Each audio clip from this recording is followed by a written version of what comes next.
السلام علیکم دوستو، آج ہم حضرت عبد الرحمن بن عوف رضی اللہ تعالی عنہ کے بارے میں پڑھیں گے۔ حضرت عبد الرحمن ابن عوف رضی اللہ تعالی عنہ حضرت محمد صلی اللہ علیہ وسلم کے صحابی تھے۔ آپ عشرہ مبشرہ میں بھی شامل ہیں۔ حضور اقدس صلی اللہ علیہ وسلم کی ولادت مبارکہ سے 10 سال بعد خاندان قریش میں پیدا ہوئے۔ ابتدائی تعلیم و تربیت اسی طرح ہوئی جس طرح سرداران قریش کے بچوں کی ہوا کرتی تھی۔ آپ رضی اللہ تعالی عنہ کے اسلام لانے کا سبب یہ ہوا کہ یمن کے ایک بوڑھے عیسائی راہب نے آپ کو نبی اقدس صلی اللہ علیہ وسلم کے ظہور کی خبر دی اور یہ بتایا کہ وہ مکہ مکرمہ میں پیدا ہوں گے اور مدینہ منورہ کو ہجرت کریں گے۔ جب آپ یمن سے لوٹ کر مکہ مکرمہ آئے تو حضرت ابوبکر صدیق رضی اللہ تعالی عنہ نے آپ کو اسلام کی ترغیب دی۔ چنانچہ ایک دن انہوں نے بارگاہ رسالت میں حاضر ہو کر اسلام قبول کر لیا، جبکہ آپ سے پہلے چند ہی آدمی آغوش اسلام میں آئے تھے۔ چونکہ مسلمان ہوتے ہی آپ کے گھر والوں نے آپ پر ظلم و ستم کا پہاڑ توڑنا شروع کر دیا، اس لیے ہجرت کر کے حبشہ چلے گئے۔ پھر حبشہ سے مکہ مکرمہ واپس آئے اور اپنا سارا مال و اسباب چھوڑ کر بالکل خالی ہاتھ ہجرت کر کے مدینہ منورہ چلے گئے۔ مدینہ منورہ پہنچ کر آپ رضی اللہ تعالی عنہ نے بازار کا رخ کیا اور چند ہی دنوں میں آپ کی تجارت میں اس قدر خیر و برکت ہوئی کہ آپ کا شمار دولت مندوں میں ہونے لگا۔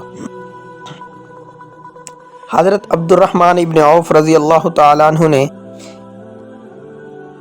ایک انصاری قبیلہ کی خاتون سے شادی بھی کی۔ تمام اسلامی لڑائیوں میں آپ نے جان و مال کے ساتھ شرکت کی۔ جنگ احد میں یہ ایسی جاں بازی اور سرفروشی کے ساتھ کفار سے لڑے کہ ان کے بدن پر 21 زخم لگے تھے اور ان کے پاؤں میں بھی ایک گہرا زخم لگ گیا تھا، جس کی وجہ سے یہ لنگڑا کر چلتے تھے۔ آپ کی سخاوت کا یہ عالم تھا کہ ایک مرتبہ آپ کا تجارتی قافلہ جو 700 اونٹوں پر مشتمل تھا، آپ نے یہ پورا قافلہ ماں اونٹوں اور ان پر لدے ہوئے سامان کے اللہ کی راہ میں خیرات کر دیا۔ ایک مرتبہ حضور اقدس صلی اللہ علیہ وسلم نے اپنے صحابہ رضی اللہ تعالی عنہم اجمعین کو صدقہ دینے کی ترغیب دی تو حضرت عبد الرحمن ابن عوف رضی اللہ تعالی عنہ نے 4000 درہم پیش کر دیے۔ دوسری مرتبہ 40,000 درہم اور تیسری مرتبہ 500 گھوڑے 500 اونٹ پیش کر دیے۔ بوقت وفات 1000 گھوڑے اور 50,000 دیناروں کا صدقہ کیا اور جنگ بدر میں شریک ہونے والے صحابہ اکرام رضی اللہ تعالی عنہم اجمعین کے لیے 400 دینار کی وصیت فرمائی۔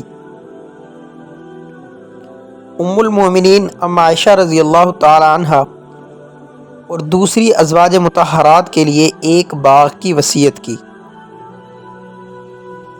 جو 40,000 درہم کی مالیت کا تھا۔ 32 ہجری میں کچھ دنوں بیمار رہ کر 74 سال کی عمر میں وفات پائی اور مدینہ منورہ کے قبرستان جنت البقیع میں دفن ہوئے اور ہمیشہ کے لیے سخاوت اور شجاعت کا یہ آفتاب غروب ہو گیا۔